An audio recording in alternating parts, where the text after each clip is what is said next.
ఇది కేవలం సమాచారంగా మాత్రమే భావించండి. వైద్య నిపుణులను సంప్రదించండి.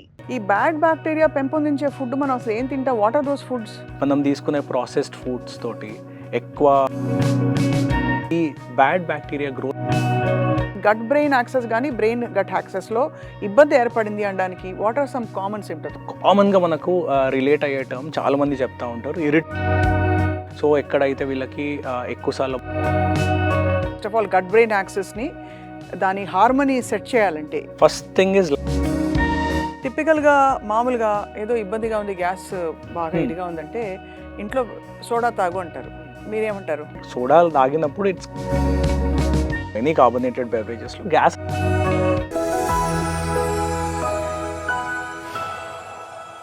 Hello and welcome to Sakshi life.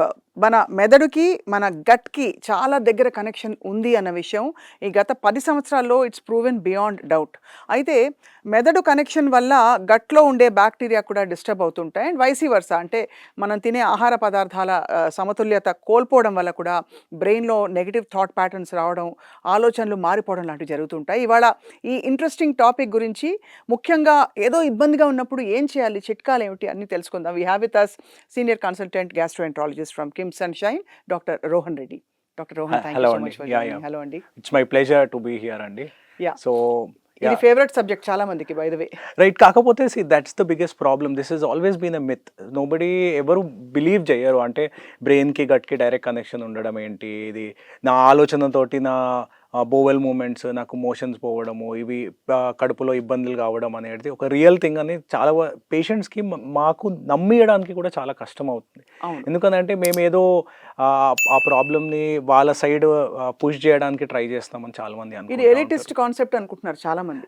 So it is not a first world problem, it is actually a third world problem also. It is general human problem. So ఈ కాన్సెప్ట్ ఏమంటారంటే బ్రెయిన్ గట్ యాక్సెస్ అని అంటూ ఉంటాం. So ఏమవుతుంది అని అంటే మన it's a vicious circle. So ఏమవుతుంది అని అంటే మన ఆలోచన విధానాలు, మన స్ట్రెస్, మన anxiety, so all of this is directly creating a problem in your intestines. So స్మాల్ ఇంటెస్టైన్లో బ్యాక్టీరియా ఉంటుంది. So bacteria is always not a bad thing. So మన నార్మల్ గుడ్ బ్యాక్టీరియా ఏదైతే స్మాల్ ఇంటెస్టైన్లో ఉంటుందో, ఇది మన ఫుడ్ డైజెషన్కి, మన ఫుడ్ యొక్క మొటిలిటీని, మన బోవెల్ యొక్క ఇంటెగ్రిటీని, అంటే మనకు వేరే ప్యాథోజెనిక్ అంటే హార్మ్ఫుల్ బ్యాక్టీరియాని లోపల బ్లడ్ స్ట్రీమ్లోకి ప్రివెంట్ చేయడానికి, ఎంట్రీని ప్రివెంట్ చేయడానికి, ప్లస్ ఆ లైనింగ్ లేయర్ని ప్రొటెక్ట్ చేయడానికి, ఇవన్నిట్లో ఈ గుడ్ బ్యాక్టీరియా హెల్ప్ చేస్తూ ఉంటుంది. రైట్. సో మన ఆలోచన విధానాలతోటి సో కొన్ని ఇవి సెక్రీషన్స్ అవుతూ ఉంటాయి, ఈ న్యూరల్ సెక్రీషన్స్ అయ్యి that will impact the kind of bacteria that will grow in your small intestine. So దాంతో ఇప్పుడు మన యాంగ్జైటీ ప్రాసెస్ తోటి, నెగిటివ్ థాట్స్ తోటి, ఇవన్నిటితోటి ఏమవుతుంది అని అంటే మోర్ అమౌంట్ ఆఫ్ ఈ నెగిటివ్ సెక్రీషన్స్ అయ్యి దాంతో బ్యాడ్ బ్యాక్టీరియా గ్రోత్ అనేది పెరుగుతూ ఉంది. So these bacteria will also require certain amount of carbohydrates to survive and grow. So ఈ బ్యాడ్ థాట్స్ తోటి ఏవైతే సెక్రేషన్స్, ఆ న్యూరల్ సెక్రేషన్స్ అవుతూ ఉంటాయో దాంతో బ్యాడ్ బ్యాక్టీరియా అనేది ఎక్కువ పెరుగుతూ ఉంటుంది. So that will indirectly impact your gut health. When I what about vice versa? Same thing. మళ్ళీ ఏమవుతుంది అని అంటే పిచ్చి పిచ్చి ఫుడ్లు తినేసి మనం ఈ బ్యాడ్ బ్యాక్టీరియా గ్రో అవుతున్నప్పుడు that will inversely impact the gut health. దాంతో ఈ బ్రెయిన్ గట్ యాక్సెస్ కాకుండా గట్ బ్రెయిన్ యాక్సెస్ అంటాం.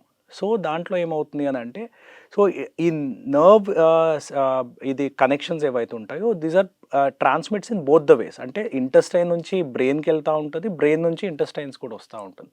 సో ఈ బ్యాడ్ బ్యాక్టీరియా గ్రోత్ తోటి మనకు ఆ బ్యాడ్ సిగ్నలింగ్ అనేది బ్రెయిన్కి వెళ్తూ ఉంటుంది. సో దట్ ఈస్ అదే అంటున్నాను, ఇది ఒక విషస్ సర్కిల్ లాగా తిరుగుతూ ఉంటుంది. అది సో మనం ఆ బ్యాడ్ ఫుడ్ తీసుకోవడంతో ఏదైతే బ్యాడ్ బ్యాక్టీరియా గ్రో అవుతూ ఉంటుందో దాంతో మనకి ఆ థాట్ ప్రాసెస్, ఇవన్నీ న్యూరల్ సెక్రీషన్స్ అనేటి నెగిటివ్గా ఇంపాక్ట్ అయ్యి మన ఆలోచన విధానాలు కూడా మారిపోతూ ఉంటాయి. And at the same time మనకి ఆ లేజినెస్, అల్సట, ఇవన్నీ కూడా దాంతో అవుతూ ఉంటుంది. So let me get it అంటే ప్రాపర్లీ, ఈ బ్యాడ్ బ్యాక్టీరియా పెంపొందించే ఫుడ్ మనం అసలు ఏం తింటాం? What are those foods? మన ఎవ్రీథింగ్ ఇప్పుడు మనకి westernisation of diet, not all carbs, కొన్ని అంటే ఇప్పుడు ప్రాసెస్డ్ ఫుడ్ ఎస్పెషలీ పెంపొందిస్తూ ఉంటాయి. ఎందుకంటే ఇప్పుడు మనకు నార్మల్లీ మన Indian food is actually good. We have a good amount of fibre in it. So ఈ కాంప్లెక్స్ కార్బోహైడ్రేట్స్ తోటి ఏంది అని అంటే ఫస్ట్ మన గ్లూకోజ్ కంట్రోల్ అనేది బెటర్గా ఉంటుంది. ఇది కాకుండా ఈ ఫైబర్ ఫుడ్ తోటి ఏంది అని అంటే ఈ గుడ్ బ్యాక్టీరియా అనేది గ్రోత్ ఎక్కువ అవుతూ ఉంటుంది. ఎందుకంటే it also need some food to survive. So ఈ ఫైబర్స్ తోటి స్లోగా గ్లూకోజ్ రిలీజ్ అవుతూ ఉంటుంది. దాంతో ఈ బ్యాక్టీరియా గుడ్ బ్యాక్టీరియా అనేది గ్రోత్ ఎక్కువ అవుతూ ఉంటుంది.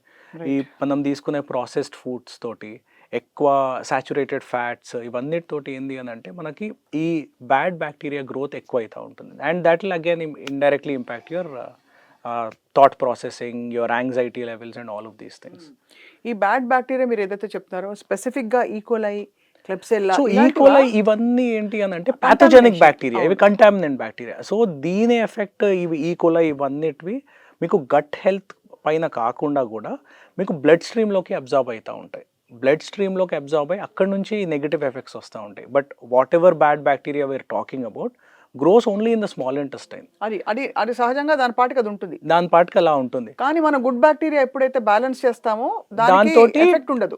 సో ఎప్పుడైతే ఈ బ్యాలెన్స్ అనేది మిస్ మ్యాచ్ అవుతుందో, సో ఆ good bacteria bad bacteria balance mismatch అయ్యి బ్యాడ్ బ్యాక్టీరియా ఎక్కువగా అవడంతో ఇట్లా నెగిటివ్ ఎఫెక్ట్స్ అనేవి నెగిటివ్ ఎఫెక్ట్స్ చిరాగ్గా ఉంటుంది. సో వీటి గట్ బ్రెయిన్ యాక్సెస్ కానీ బ్రెయిన్ గట్ యాక్సెస్లో ఇబ్బంది ఏర్పడింది అనడానికి what are some common symptoms? Like I have felt for example చాలా anxiety for no reason, right గాబరాగా ఉంటుంది, గుండె కొట్టేసుకుంటున్నట్టు, కామ్గా శాంతంగా ఉండదు.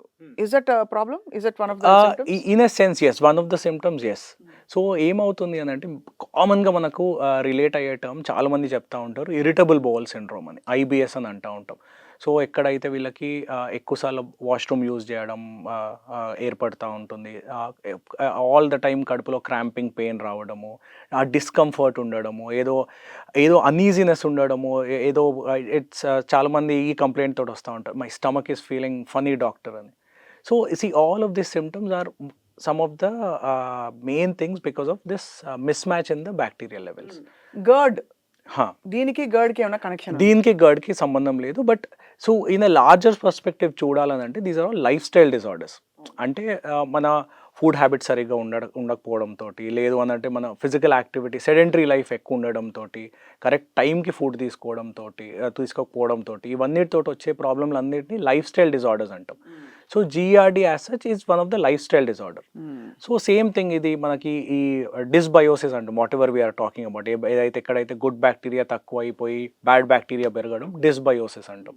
సో ఇది కూడా ఒక విధంగా చూడాలి అని అంటే ఒక లైఫ్ స్టైల్ డిజార్డర్, అంటే మనం సరిగ్గా ఫుడ్ తీసుకోకపోవడంతో వచ్చే ప్రాబ్లం అన్నట్టు ఇది.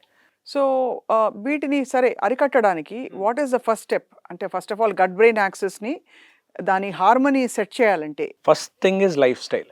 So it is the most underutilized medicine that people take. So మనకి ఇండియాలో ఏమవుతుంది అని అంటే హాస్పిటల్కి doctor access is very easy. So అందరూ ఏమనుకుంటారో వెళ్ళి డాక్టర్ దగ్గర ఒక టాబ్లెట్ తీసుకుంటే అంత సెట్ అయిపోతుంది, లేదు అని అంటే ఒక మెడికల్ షాప్కి వెళ్ళి ఒక కడుపు నొప్పికి యాసిడిటీకి ఏదో గోళీ తీసుకుంటే అన్నీ సెట్ అయిపోతుంది అని. ట్యాబ్లెట్స్ తోటి బెటర్ అవుతారు, there is no doubt about that. But what I'm also telling patients is, మీరు ఫస్ట్ అయితే మీ లైఫ్ స్టైల్ అయితే చేంజ్ చేయండి కదా. So these are all lifestyle problems. మీ లైఫ్ స్టైల్ చేంజ్ చేయకుండా how long are you going to take medicines for? అంతే కదా. సో మీరు మెడిసిన్ తీసుకుంటే బెటర్ అవుతున్నారు, కానీ these are not chronic conditions where మీరు రోజు వెళ్ళి ఒక మెడిసిన్ తీసుకుంటే నాకు అంత బాగానే ఉంది అని చెప్పి మీరు ఎన్ని రోజులని మెడిసిన్ తీసుకుంటారు? So first thing you correct your lifestyle. దాని తర్వాత మీరు లైఫ్ స్టైల్ కరెక్షన్ తోటి ఇంప్రూవ్మెంట్ లేదు అని అంటే then will see medicines better అవుతుందో లేదో అని. అంటే ఏమైపోయిందంటే doctor Rohan, because lifestyle correction ఇదివరకు వాట్ వాజ్ యాక్సెప్టబుల్, ఇప్పుడు మనం ఇదివరకు 9 గంటలు 10 గంటలకి పెళ్ళిళ్ళకి పోతారు, మంచిగా తింటారు, ఫుల్గా తినేసి ఇంటికి వచ్చి బజ్జుంటారు, ఏం కాదు. ఇప్పుడు మనం ఎవ్రీథింగ్ బిఫోర్ 7, సర్కేడియన్ రిథమ్, ఇవన్నీ మాట్లాడుతున్నాం. It's a generational shift. కరెక్టే, కాకపోతే నాట్ అంత రిజిడ్గా ఉండాల్సిన అవసరం కూడా లేదు. So do it in moderation. ఇండియాలో ఉండి పెళ్ళిళ్ళకి పోయి రాత్రి తినకుండా ఉండడం అనేది ఇంపాసిబుల్. కాకపోతే don't do it 5 days in a week. అది probably 1 or 2 days is acceptable. ఏది ఉన్నా కానీ ఆ మోడరేషన్ మెయింటైన్ చేయాల్సి వస్తుంది. అది కాకుండా రైట్ నౌ ఏంటి అని అంటే సెడెంటరీ లైఫ్ చాలా ఎక్కువైపోయింది. సో మనం కామన్గా most common thing is IT industry. People పాపం everyone's working 10 to 12 hours in a day. So దాంతో ఆ సెడెంటరీ లైఫ్, కంప్యూటర్ ముందట కూర్చొని ఏం చేయకుండా ఫుడ్ అక్కడే తినడము, వేరే అసలు మూవ్మెంటే ఉండకపోవడము, ఇవన్నిటితోటి ఏమవుతుంది అని అంటే ఒబేసిటీ పెరుగుతుంది. సో ఫాస్ట్ ఫుడ్కి అలవాటు ఎక్కువ అవుతూ ఉంది. We're not eating right. So these are all ఇవన్నీ కరస్పాండ్స్ అండ్ ఇవన్నీ క్యుములేటివ్ ఎఫెక్ట్ ఉంటుంది ఓవరాల్.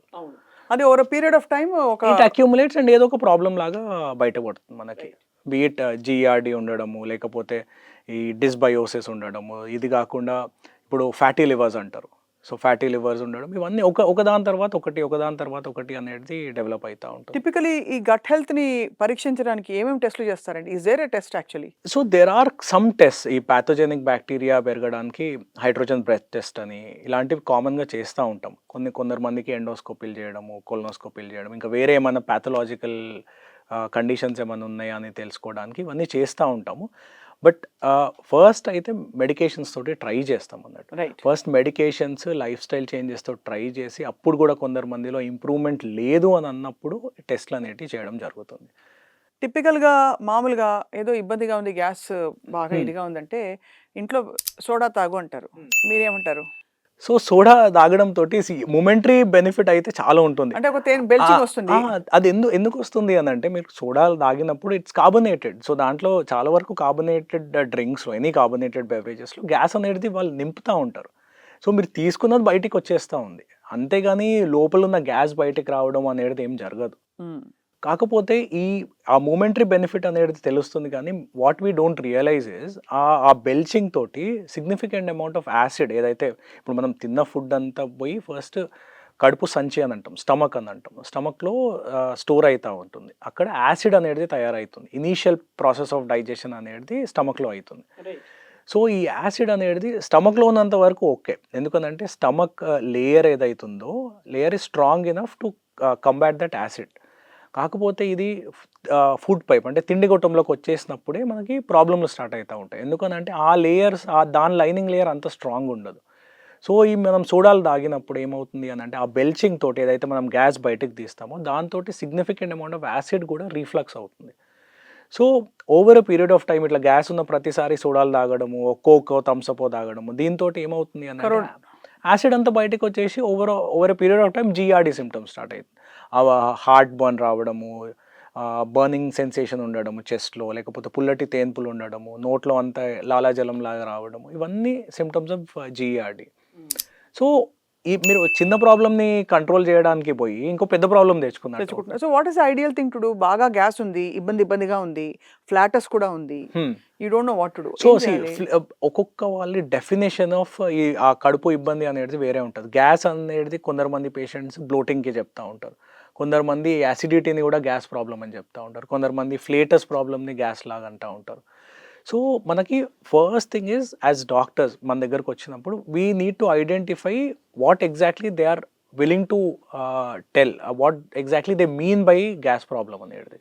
సో ఇప్పుడు ఫ్లేటస్ ప్రాబ్లం ఉంది. ఫ్లేటస్ అనేది ఎందుకు తయారవుతుంది? ఎనీ నార్మల్ పర్సన్కి ఒక యావరేజ్గా 5 to 10 times కిందికి వెళ్ళి గ్యాస్ పాస్ చేయడం నార్మల్. సో బికాజ్ మనం డైజెషన్ అయ్యేటప్పుడు, ఫుడ్ డైజెషన్ అయ్యేటప్పుడు గ్యాసెస్ అనేవి తయారవుతూ ఉంటుంది. దట్ కొందరు మందికి ఇంటెస్టైన్ నుంచి డైరెక్ట్ అబ్జార్ప్షన్ అవుతుంది, కొందరు మంది కిందికి వెళ్తూ ఉంటుంది. So that is a normal phenomena.